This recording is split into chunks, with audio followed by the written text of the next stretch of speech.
നമസ്കാരമുണ്ട്. ഇൻഗാസ് അജ്മാൻ ഇന്ന് മേഘ blood donation വെച്ചിരിക്കുകയാണ്. നല്ല ഒരു പ്രതികരണമാണ് ഇതുവരെയുള്ള ഈ സമയങ്ങളിൽ കാണാൻ പറ്റിയിട്ടുള്ളത്. നമ്മുടെ ഇൻഗാസിൻ്റെ എല്ലാ പ്രവർത്തകരും അതിനുവേണ്ടി സജീവമായിട്ട് ഇവിടെ വന്നിരിക്കുകയാണ്.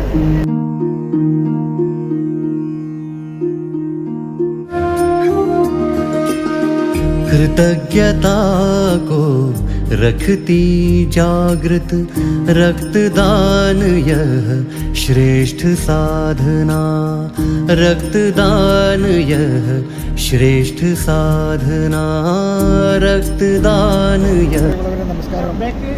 ഇൻഗാസ് അജ്മാൻ സംഘടിപ്പിച്ച ഈ ബ്ലഡ് ഡൊണേഷൻ ക്യാമ്പ് വളരെ ഗംഭീരമായിട്ട് നമുക്ക് പൂർത്തിയാക്കാൻ സാധിച്ചു. ഇന്നത്തെ നമ്മുടെ രക്തദാന ക്യാമ്പ് വളരെ ഭംഗിയായി സമാപിച്ചു. 128 പേരിലധികം ആൾക്കാർ ഇന്ന് രക്തം കൊടുത്തു.